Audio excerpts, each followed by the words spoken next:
അയോധ്യ രാമക്ഷേത്ര പ്രതിഷ്ഠാ ചടങ്ങിൽ പങ്കെടുത്ത രജനീകാന്തിനും 8ന്റെ പണി കിട്ടിയിരിക്കുന്നു. നടനെ സംഘി എന്നാണ് സോഷ്യൽ മീഡിയ അടക്കം വിളിക്കുന്നത്. സോഷ്യൽ മീഡിയകളിൽ രജനീകാന്തിനെ സംഘി എന്ന മുദ്ര കുത്തി നിരവധി പേരാണ് വന്നിരിക്കുന്നത്. എന്നാൽ പിതാവുമായി ബന്ധപ്പെട്ട് വരുന്ന പല പോസ്റ്റുകളും തനിക്ക് വേദനയുണ്ടാക്കുന്നുവെന്ന് പ്രതികരിച്ച് മകൾ ഐശ്വര്യ രംഗത്തു വന്നു.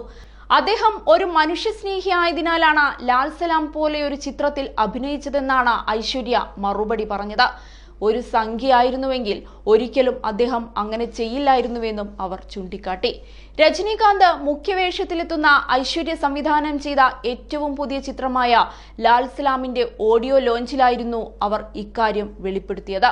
രജനീകാന്തിനൊപ്പം വിഷ്ണു വിശാൽ, വിക്രാന്ത് എന്നിവരെ പ്രധാന കഥാപാത്രങ്ങളാക്കി ഐശ്വര്യ സംവിധാനം ചെയ്യുന്ന ചിത്രമാണ് ലാൽ സലാം. മൊയ്തീൻ ഭായ് എന്ന കഥാപാത്രത്തെയാണ് തലൈവർ ചിത്രത്തിൽ അവതരിപ്പിച്ചിരിക്കുന്നത്.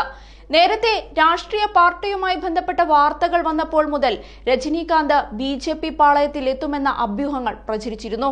കൂടാതെ മുൻപ് BJP നേതാക്കളുമായി അദ്ദേഹം കൂടിക്കാഴ്ച നടത്തിയതും സംശയത്തിന് ഇടയാക്കിയിരുന്നു. എന്നാൽ പിന്നീട് ഇതുമായി ബന്ധപ്പെട്ട മറ്റു പ്രഖ്യാപനങ്ങളൊന്നും ഉണ്ടായില്ല. വീണ്ടും അടുത്തിടെ രാമക്ഷേത്ര ഉദ്ഘാടന ചടങ്ങിൽ രജനി എത്തിയതാണ് ഇപ്പോൾ സംശയത്തിന് ഇടയാക്കിയിരിക്കുന്നത്. തമിഴ് സിനിമയിലെ എക്കാലത്തെയും വലിയ സൂപ്പർ താരങ്ങളിൽ ഒരാളാണ് രജനീകാന്ത്. അദ്ദേഹത്തിന്റെ ചിത്രങ്ങൾ ആരാധകർ ആഘോഷമായാണ് തിയേറ്ററുകളിൽ വരവേൽക്കുന്നത്. എന്നാൽ ഇക്കഴിഞ്ഞ നാളുകളിൽ രജനീകാന്തിന്റെ രാഷ്ട്രീയ പ്രവേശനവുമായി ബന്ധപ്പെട്ട വലിയ ചർച്ചകളും അഭ്യൂഹങ്ങളും ഒക്കെ പ്രചരിച്ചിരുന്നു. ആത്മീയതയിൽ പണ്ടേ തൽപരനായ രജനി BJPയുമായി ചേർന്ന് നിൽക്കുമെന്ന പ്രചരണവും മുറയ്ക്ക് നടന്നിരുന്നു. ഏതായാലും മോദി നേതൃത്വം നൽകിയ പ്രാണപ്രതിഷ്ഠാ ചടങ്ങാണ് രജനീകാന്തിന് പണികൊടുത്തിരിക്കുന്നത്.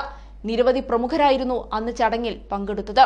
സിനിമാ താരങ്ങളായ അമിതാഭ് ബച്ചൻ, അനുപം ഖേർ, രൺദീപ് ഹൂഡ, മാധുരി ദീക്ഷിത്, രജനീകാന്ത്, കങ്കണ റണാവത്ത്, ആലിയ ഭട്ട്, അക്ഷയ് കുമാർ, സഞ്ജയ് ലീല ബൻസാലി, ചിരഞ്ജീവി, ജൂനിയർ NTR തുടങ്ങി നിരവധി താരങ്ങളും പ്രമുഖ സിനിമാ വ്യക്തിത്വങ്ങളുമാണ് അയോധ്യയിൽ ചടങ്ങിനായി എത്തിയിരുന്നത്. നടൻ മോഹൻലാലിനും ചടങ്ങിലേക്ക് ക്ഷണമുണ്ടായിരുന്നു. എന്നാൽ താരരാജാവ് ചടങ്ങിൽ പങ്കെടുത്തില്ല എന്നതും ശ്രദ്ധേയമാണ്. പങ്കെടുത്തിരുന്നുവെങ്കിൽ സോഷ്യൽ മീഡിയ താരത്തെയും സംഖ്യയാക്കിയേനെ.